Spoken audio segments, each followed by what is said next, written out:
Hi everyone, today I'm going to cover why Silicon Valley doesn't understand Bitcoin. This is coming to you from an insider. I've been out in Silicon Valley for 8 years. I'm going to tell you exactly how it all works, how the companies work, how the VCs work, and what their mindset is. I'm going to give you my 8 years of intimate insider knowledge as to how they think. And I'm going to go ahead and switch over to the article here. So this newsletter, this article comes out every Thursday. So if you go, I'm going to pop up a link here. Go there and you can either find the link in the description and or on the screen here. And it's Dan Held Substack. So this is my email newsletter, comes out on Thursdays. If you want to hear this first, go ahead and go check that out. All right, so in Silicon Valley, there's two major folks. You've got the tech companies and you've got the venture capital firms, or the investors, if you will.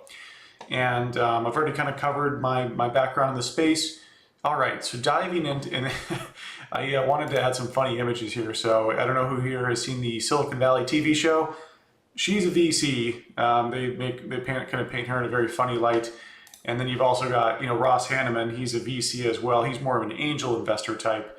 He's actually modeled directly after a combination of Jason Calacanis, Mark Cuban, and a few others.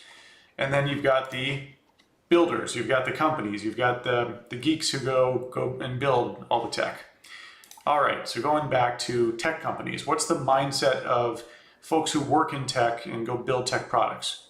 It's always about building, it's always about shipping and iterating. Never is it perfect on the first try. If you look at Facebook now versus what Facebook was when it first started, it's super different. And there's a good reason why. Products change and people's wants and desires change, and also the competitive landscape changes. So this is the right mindset. They need to go iterate and ship as quickly as possible. At Uber, we would try to ship a new version of the app every single week. So this is and when you understand how many people worked on it, we're talking like thousands of people working on this. It's pretty wild that tech companies can even ship that quickly.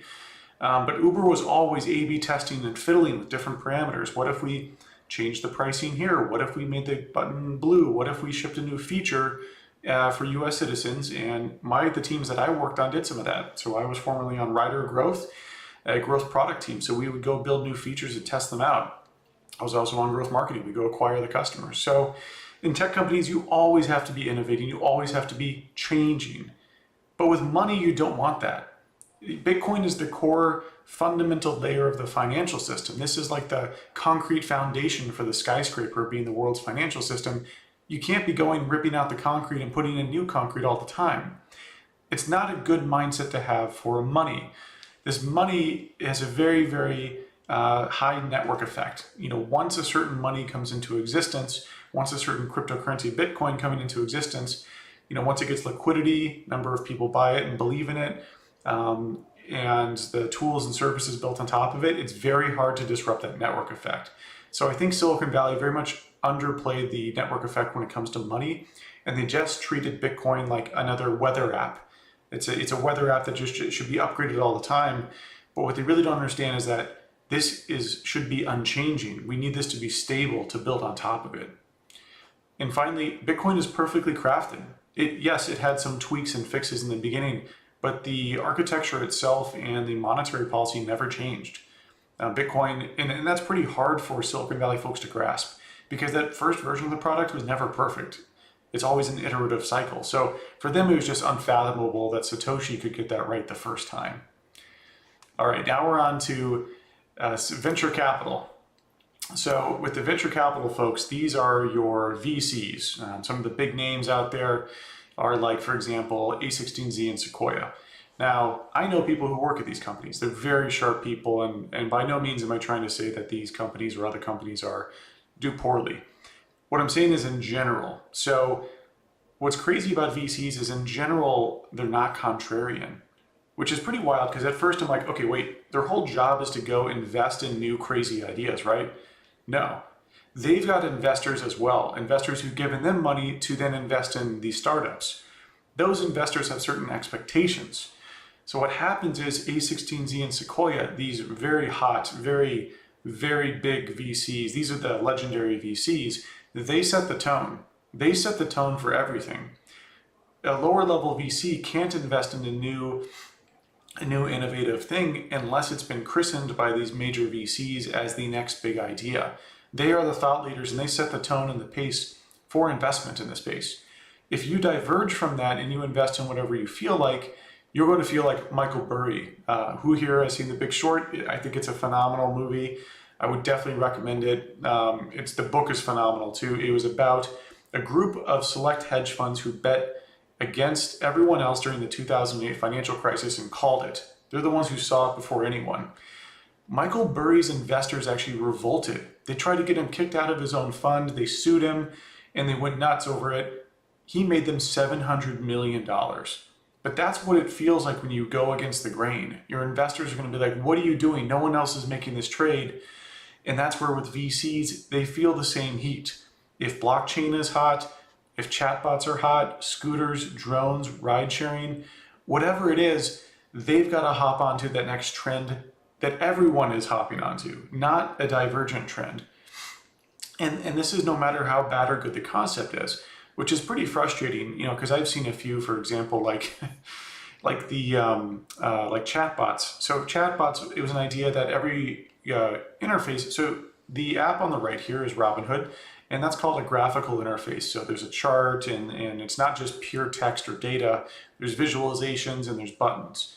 Well, the idea was with chatbots that we'd revert back to a command line infrastructure where you type in you basically have a conversation with a chatbot.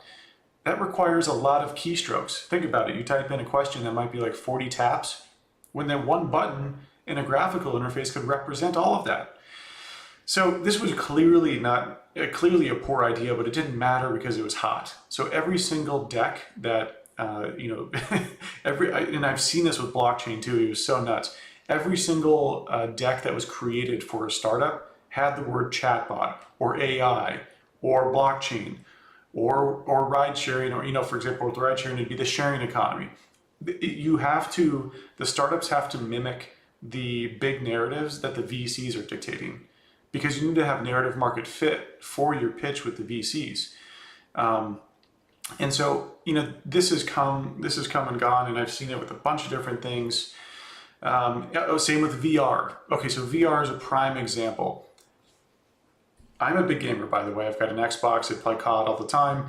But with VR, okay, let's think through the problem here. So you've got like a really cool video game where you can strap on the VR goggles and it's sort of immersive, right? It's only immersive if you sit down. You can't walk around. I mean, you're going to fall over your ottoman, you're going to fall over your couch. Okay, great. So now you have a more immersive sitting experience. And this is even if you account for the priciness of it, the lack of games, and by the way, most of the resolution for these goggles are terrible. I've got some of the new Oculus goggles and they're awful compared to my 4K TV. So there was a lot of reasons to believe that VR wouldn't be a thing, but it didn't matter. It didn't matter because the big VCs and the big tech companies all hopped onto the trend and it became hot. Bitcoin isn't immune to those cycles. So in the 2012 to 2015 era, that was the Bitcoin for payments era. Bitcoin was supposed to go disrupt Visa, PayPal. This was the big investment thesis that VCs had pitched. And then in conjunction, startups pitched that as well.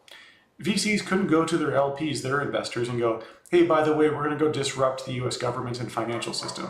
I mean, that's just nuts. They would go, this is crazy. Why am I giving you money to go do this? And so what happened is that, VCs wanted everyone to work around the Schelling point of payments.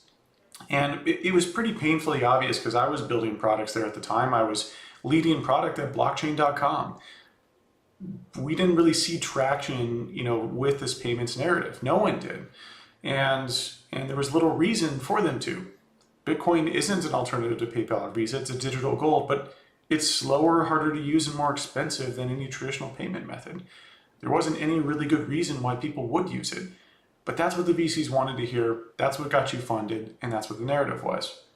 So Bitcoin sort of died in Silicon Valley's eyes. I went to go work at Uber because there was nothing to do in the crypto space. I worked at Uber from 16 to 17, and in 17, we really start to see things pick up with Ethereum and ICOs. I put the year 2015 here because Ethereum was created in 2015, but the real intensity started in 2017.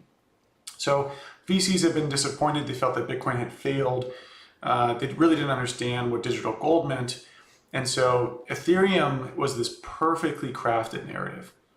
Apps and app stores were all the rage at the time. I worked at Uber. Uber was the hottest tech company you could work at in Silicon Valley in 2016. It felt like we were about to take over the world. You had Airbnb. You had every single company was an app, right? Well, Ethereum marketed itself as a decentralized app store, which would allow for dApps to be spun up for developers without restriction. This is like the holy grail that Vitalik is pitching in Silicon Valley. And by the way, Vitalik was a writer. He wrote for, or I think he founded Bitcoin Magazine, and he wrote for Bitcoin Magazine. He understands narratives intimately. And he essentially pitched the perfect thing for Silicon Valley. And then ICOs and fundraising were a cherry on top. ICOs disrupted the VC model, and what more meta way to invest in something than disrupting yourself? Also, it allowed VCs to become immediately liquid, which for them was an incredible breakthrough because normally they have to wait 5 to 10 years to become liquid on their investment. They invest in a startup and they have to wait a long time until it either gets sold or IPOs. So in order for VCs and startups to embrace this new narrative, they had to reject Bitcoin as outdated and old. Oh, Bitcoin's old and Ethereum's newer. Ethereum is Bitcoin 2.0. And Ethereum represented this bold new world of world decoupled from centralized companies like Google, Apple, and Facebook, and Amazon. But to anyone with a basic knowledge of how blockchains worked, it was easy to understand how few potential use cases there were for these dApps. I mean, at Uber, we would run experiments and see if we added a half a second of latency, how much that would degrade the number of people opening up the app and getting a ride. It's huge. There's publicly available data on how Amazon and Google have experimented with this as well. There was no possible way that any of these dApp ideas were going to work on chain. CryptoKitties was another prime example where CryptoKitties clogged the network. It was very apparent that they were not scalable. You could only store valuable data. Think about it. You've got a copy of this ledger on every single, or a copy of this data on many different computers, that being a ledger or other data. And that is like pretty nuts. You don't want to store your tweet on 10,000 computers because you need it to be immutable. And then finally, from a monetary perspective, why the hell would we go back to a barter system? That's what ICOs and dApps are, is we'd have a unique coin for everything. So you're literally going out and being like, I'll trade you Apple coin, like an Apple coin, for a ride coin. So cool, we've we've gone back to a barter system. Great, that isn't innovative. Okay, and another mindset that VCs have is diversification. So with VCs, they see a huge failure rate with startups, right? You've got like, for every 10 startups or every 100 startups you invest in, only like one has a really knock it out of the park sort of performance. And what's kind of crazy that I found out later too in Silicon Valley is that most VCs don't beat the market, which means that most VCs, despite their due diligence and whatnot, they didn't really outperform anyone else, any other random investor who was randomly picking startups. So in the Harvard Business Review, they had this really fascinating article where they looked at a certain foundation's experience in investing over 100 hedge funds, and I believe this is over 20 years. This is a really good perspective over performance of VCs, and they saw terrible performance. For example, 62 out of 100 failed to even beat the returns from a small cap public index, which meant you were better just putting your money in the stock market in an index fund. And then some of these, there's very few that were able to compensate us for the fees and illiquidity. Remember, once you put your money in as an LP, you can't get your money out for a long time. Finally, VCs aren't experts on the topic. They talk to startups and consultants who are the on-the-ground experts in the trenches. VCs are experts at companies and allocating capital. Bitcoin's blockchain is the intersection of a ton of different disciplines. You've got game theory, computer science, economics, politics and law, etc.